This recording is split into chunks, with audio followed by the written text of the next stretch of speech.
మాతృత్వం అనేది మరో జీవికి జన్మనివ్వడం మాత్రమే కాదు, అది ఆత్మీయత, అనుబంధాల పొలకింత, మమతానురాగాల కేరింత అని చెప్తారు. ఆ గర్భస్థ శిశువు తన చుట్టూ ప్రసరిస్తున్న స్వరాల్ని వినగలుగుతుంది. ఆ బిడ్డ కదలికలు తల్లికి తెలుస్తూ ఉంటాయి. లోకంలోకి వచ్చిన ఆ నవజాత శిశువు తల్లి స్పర్శను అనుభవించగలుగుతుంది. తల్లి ఒడిలోని రక్షణని, ఆమె ప్రేమలోని హాయిని గ్రహించగలుగుతుంది. తల్లి బిడ్డల భావోద్వేగాల బంధం గురించి ఇంకా చాలా చెప్పుకోవచ్చు. ఇంతకీ విషయం ఏంటంటే, పిల్లలు పుట్టలేని వాళ్ళు ఈ భావోద్వేగాలకు దూరం కానవసరం లేదు. పిల్లల పట్ల మమకారం ఉన్నవారికే ఈ సంగతి బాగా అర్థమవుతుంది. ఇప్పుడు ఆర్టిఫిషియల్ ఇంటెలిజెన్స్ ఆ దంపతుల లోటును దూరం చేయబోతోంది. మీకు తెలుసు కదా, అనేకమైన వీర్యకణాల్లో ఏదో ఒక్కదాన్ని మాత్రం ఎంచుకుని అండం దాన్ని తనలోకి తీసుకుంటుంది. అక్కడ అది ఫలదీకరణం చెంది పిండం ఏర్పడుతుంది. అది వృద్ధి చెంది బిడ్డగా జన్మిస్తుంది. అలా సహజ సిద్ధంగా సంతానం పొందలేని వారి కోసం ఐవీఎఫ్, ఇన్విట్రో ఫెర్టిలైజేషన్ ఎన్నో దశాబ్దాలుగా అందుబాటులో ఉంది. కృత్రిమ గర్భధారణగా అందుబాటులో ఉన్న ఈ సదుపాయం ఎందరో దంపతుల్ని అమ్మానాల్ని చేసింది. మరి ఇక్కడ ఏఐ పాత్ర ఏంటి అంటే, టెస్ట్ ట్యూబ్ పద్ధతుల ద్వారా గర్భధారణ అవకాశాలను మెరుగుపరిచే కృత్రిమ మేధ సాధించిన విజయం ఇది. దాని గురించే ఈ వీడియోలో చెప్పుకోబోతున్నాం. ఏఐ సహకారంతో జన్మించిన మొట్టమొదటి శిశువు భూమి మీద కళ్ళు తెరిచింది. ఏఐ పరంగాను, టెస్ట్ ట్యూబ్ సంతానం పరంగాను ఇదో పెద్ద ముందడుగు అని వైద్యులు చెప్తున్నారు. స్త్రీ శరీరంలో విడుదలైన అండాన్ని సరైన సమయంలో చేరుకునేందుకు పోటీపడే వేల లక్షల పురుషుని వీర్యకణాల్లో చురుకైంది, వేగంగా కదిలేది మాత్రమే విజయం సాధిస్తుందని మనం చదువుకున్నాం. ఇకపై ఈ ఎంపికను ఏఐ చేస్తుంది. అంటే కృత్రిమ మేధ సాయంతో బిడ్డలు జన్మిస్తారిక. బిత్తరపోకండి, ఏఐ సంతానం పుట్టుకొస్తుందా ఏంటని తత్తరపడకండి. మీకు ఆ కంగారు అవసరం లేదు. కృత్రిమ మేధ బిడ్డను కనడం లేదు. బిడ్డను కనేలా అది మానవులకు సహాయం చేస్తుంది. పెళ్ళై చాలా కాలమైన పిల్లలు కలగని ఓ దంపతుల జంట మెక్సికోలోని హోప్ క్లినిక్ అనే ఐవీఎఫ్ కేంద్రాన్ని సంప్రదించారు. అతని వీర్యకణాన్ని, ఆమె అండాన్ని సేకరించిన డాక్టర్స్ మామూలుగా అయితే ఆ అండంలోకి ఆ వీర్యకణాన్ని చొప్పించడానికి అతి సూక్ష్మమైన సూదుల్ని ఉపయోగిస్తారు. అంటే ఆరోగ్యంగా, చురుగ్గా కనిపించిన వీర్యకణాన్ని ఎంచుకుని సూది ద్వారా దాన్ని అండంలోకి ఎక్కించి ఫలదీకరణ చేస్తారు. ఆపై ఆ అండాన్ని తిరిగి ఆమె గర్భాశయంలోకి ప్రవేశపెడతారు. అలా పిండం తల్లి శరీరం వెలుపల తయారు చేయబడి తల్లి గర్భాశయంలోకి లేదా ఫెలోపియన్ ట్యూబ్లోకి ఇంజెక్ట్ చేయబడుతుంది. అక్కడ పిండం అభివృద్ధి చెందుతుంది. అదే కృత్రిమ గర్భధారణ, ఐవీఎఫ్ ప్రక్రియ.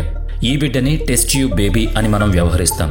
నిపుణుడైన డాక్టర్ ఎంపికలో ఎంచుకోబడిన వీర్యకణం అండంతో కలిసి బిడ్డగా అయ్యేందుకు ఉన్న అవకాశం 35% మాత్రమేనని నిపుణులు వెల్లడిస్తున్నారు. గత 40 ఏళ్లుగా ఇలా పుట్టినవారు ప్రపంచం మొత్తం మీద సుమారుగా 10 లక్షల మంది వరకు ఉండొచ్చని ఒక అంచనా. మరి ఈ 35% అవకాశాన్ని పెంచేందుకు ప్రయత్నాలు జరుగుతూనే ఉన్నాయి. ఆ ప్రయత్నాల్లో భాగంగా కన్సీవబుల్ లైఫ్ అనే స్టార్టప్ సంస్థ పుట్టుకొచ్చింది. ఈ అంకుర సంస్థ కృత్రిమ మేధస్సును ఉపయోగించుకుని తల్లి గర్భంలో అంకురాల్ని నాటుతుందట. అంటే సరికొత్త గర్భధారణ సాంకేతికతను సదరు సంస్థ అభివృద్ధి చేస్తుంది. అది కూడా ఆర్టిఫిషియల్ ఇంటెలిజెన్స్ సహాయంతో. ఇందులో భాగంగా వీర్య కణాల్ని స్కాన్ చేశారు. వేల సంఖ్యలోని ఆ కణాల సమాచారం గ్రహించారు. అప్పటికే పలుమార్లు ఐవీఎఫ్ ద్వారా విఫల ప్రయత్నాలు జరిగి 40 ఏళ్ల వయసులో ఉన్న అతని భార్య అండాన్ని తీసుకుని ఏఐ ద్వారా వాటిని కలిపారు. నూతన ఆవిష్కరణ చేశారు. డాక్టర్స్ ఇంజెక్షన్ ద్వారా చేసే ఐవీఎఫ్లో ఏవైనా మానవ తప్పిదాలు, పొరపాట్లు ఉండొచ్చు. కనుకనే విజయ అవకాశాలు 30%కి పరిమితమయ్యాయి. ఇప్పుడు ఈ హోప్ క్లినిక్ వాళ్ళు ఏం చేశారంటే, దాతల నుంచి అండాన్ని, వీర్యకణాల్ని సేకరించి ఏఐ పరిశీలనకు పెట్టారు. అది ఆ వేలాది వీర్యకణాల నాణ్యతను లెక్కించింది. అన్నిట్లోకి ఉత్తమమైన లక్షణాలున్నదాన్ని ఎంపిక చేసింది. అంటే ఆ వీర్యకణాలన్నిటినీ స్కాన్ చేసి వాటిలో అత్యంత చురుకైన, ఆరోగ్యకరమైన కణాల్ని ఎంచుకుని సిద్ధం చేసింది. మానవ ఇతిహాసంలో ఒక యంత్రం ద్వారా ఆధునిక సాంకేతిక నైపుణ్యం ఉపయోగించి పురుషుని తాలూకు ఉత్తమ వీర్యకణాన్ని ఎంపిక చేయడం జరిగింది. కృత్రిమ మేధ ఆదేశానుసారం లేజర్ కిరణంలో ఆ కణాన్ని బంధించి జాగ్రత్త చేసింది. ఆపై ఒక రోబో హస్తం ఆ వీర్యకణాన్ని అండంలోకి ఇంజెక్ట్ చేసింది. ఇంతవరకు అంతా ఏఐ సహాయంతో చేసిన సాంకేతికత యాంత్రిక ప్రక్రియ. ఆ మీదట నడిచేది జీవ ప్రక్రియలే. పిండం సిద్ధం కాగానే దాన్ని ఆ మహిళ గర్భాశయం అంటే యుటెరస్లోకి ప్రవేశపెట్టారు. గత నెల 2025 మార్చిలో ఆమెకు మగబిడ్డ పుట్టాడు. ప్రపంచంలో మొట్టమొదటి ఏఐ అసిస్ట్ ఐవీఎఫ్ బేబీ జన్మించిన చరిత్రను ఆ మగబిడ్డ సొంతం చేసుకున్నాడు.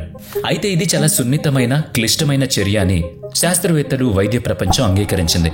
సంతానమే కలగదని చింతిస్తున్న తరుణంలో విజయావకాశాలు ఉంటాయనే నమ్మకంతో ఒక సంస్థ చేసిన ప్రయత్నం ఇది. ఆ జంట కృతనిశ్చయం వల్ల అధునాతన కృత్రిమ మేధస్సును ఉపయోగించి పిండం ఎంపిక మొదలు బిడ్డ పుట్టేదాకా ప్రతి క్షణం ఆమెను పర్యవేక్షణ చేస్తూ వచ్చారు. ఐవీఎఫ్ఆర్ ప్రక్రియలోని ప్రతి అడుగును నిశితంగా మార్గనిర్దేశం చేశారు. కాబట్టి బిడ్డను స్మార్ట్ టెస్ట్ ట్యూబ్ బేబీ అని పిలవచ్చు.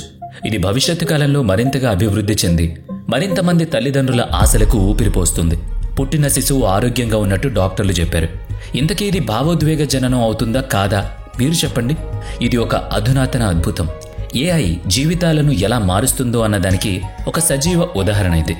మనిషిగా ఒక డాక్టర్ ప్రయత్నించడానికి, యంత్రంగా సాంకేతికతతో ప్రయత్నించడానికి వేగంలోనూ ఖచ్చితత్వంలోనూ చాలా వ్యత్యాసం ఉంటుందన్నది నిజం.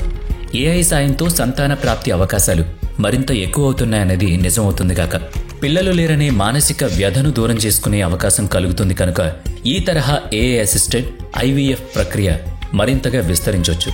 పదే పదే ఇలా చెప్తుంటే ఇంకేమైనా ఇబ్బందులు ఉండొచ్చేమో అని అనుకుంటున్నారు. అవి వైద్యపరమైనవి కాకపోయినా సామాజిక పరమైనవైతే ఉంటాయి.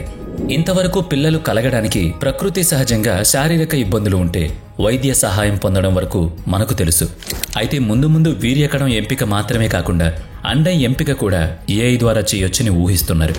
అంటే పిండం ఏర్పడడానికి అవసరమైన స్త్రీ అండం, పురుష బీజకణం రెండిటినీ కృత్రిమ మేధ సాయంతో ఎంచుకుంటారు. మగబిడ్డ కావాలా ఆడబిడ్డ కావాలా అన్నది కూడా ముందే నిర్ణయించుకోవచ్చు. వారిలో ఎలాంటి లక్షణాలు కావాలో కూడా ముందే అనుకుంటే అటువంటి జన్యు లక్షణాలను కలిగున్న అండం, వీర్యకణాలని ఎంచుకుని పిండాన్ని తయారు చేయొచ్చు. బిడ్డ చర్మం రంగు, ఎత్తు, జుట్టు తీరు కూడా ముందుగానే నిర్ణయించుకోవచ్చు. అంటే కస్టమైజ్డ్ బేబీ అన్నమాట. సహజ సిద్ధంగా తల్లి కాలేకపోయిన ఆ మెక్సికో జంటకు ఐవీఎఫ్ పద్ధతులు కూడా విఫలమైన ఎన్నో ప్రయత్నాల తర్వాత ఇలా ఏఐ సహాయంతో ఆరోగ్యకరమైన బీజకణాన్ని ఎంపిక చేసి ఐవీఎఫ్ పద్ధతిలో పిండాన్ని తయారు చేశారు. కాబట్టి అది ఆమెకు వరమైంది. మరి సాధారణ ఆరోగ్యవంతులు సైతం ఇలాంటి designer babies, tailor made babies కోసం ప్రయత్నించే అవకాశాన్ని త్రోసిపుచ్చలేవు. ఇది అనైతికమైతే కాదు గాని సామాజికంగా అటువంటి సంతాన విషయంలో ఆరోగ్యపరంగా ఏవైనా ఇబ్బందులు ఉంటాయన్నది ప్రస్తుతానికి అంచనా వేయలేవు. అంత సెలెక్టివ్గా ఉంటుంది కనుక ట్రబుల్స్ ఏముంటాయంటే, ఒక సహజ సిద్ధ ప్రక్రియను యాంత్రికంగా చేయడం వల్ల శిశువు ఎంత ఫలదీకరణం చెందినా అది తల్లి గర్భంలోనే పెరగాలి కనుక తల్లి బిడ్డల భావోద్వేగాల మధ్య దూరం ఏర్పడుతుందేమో అని కొందరు ప్రశ్నిస్తున్నారు. పిండం వరకు టెస్ట్ ట్యూబ్లో ఏర్పడుతుంది, కానీ ఆ పిండం బిడ్డగా ఎదగడం మాత్రం తల్లి గర్భంలోనే కనుక మాతృత్వ మధురిమలకు లోటు ఉండేందుకు అవకాశమే ఉండబోదంటున్నారు మరికొందరు. శాస్త్ర సాంకేతిక అభివృద్ధి మానవాళి ప్రయోజనాన్ని కోరుకుంటుందన్నది వాస్తవం. మానవులు దాన్ని దుర్వినియోగం చేస్తే అది వారి స్వయంకృత అపరాధం అవుతుంది. కాబట్టి మేలు చేసే విషయం పట్ల వివాదం ఎందుకంటున్నారు శాస్త్రవేత్తలు. ఏదైనా లోటు ఉన్నప్పుడే దాని విలువ తెలుస్తుంది. అలాగని విజ్ఞాన శాస్త్రాలు అభివృద్ధి చెందకుండా స్థిరంగా ఉండవు కనుక ఏవైనా అనూహ్యమైన ఇబ్బందులు తలెత్తినా వాటిని సరిచేసుకునే ఉపాయాల్ని కూడా మనం కనిపెట్టగలుగుతామని వాళ్ళు చెప్తున్నారు. బిడ్డలేని గొడ్రాలు అనే స్త్రీని ఆడిపోసుకునే సమాజమే కృత్రిమ గర్భధారణకు కూడా చులకనగా చూస్తుంది. చూడొచ్చు కూడా. మగాడివి కాదని హేళన చేసిన సంఘం ఐవీఎఫ్ పద్ధతిలో బిడ్డను పొందిన తర్వాత గౌరవంగా చూస్తుందా చూడదా అంటే చూస్తుందనే చెప్పొచ్చు. రేపెప్పుడైనా తల్లిదండ్రులకు సంతానానికి మధ్య కోపాలు పెరిగి నీకు మాకు సంబంధం లేదనేస్తారా? అప్పుడు చట్టాలను సైతం మార్చాల్సి వస్తుంది కావచ్చు.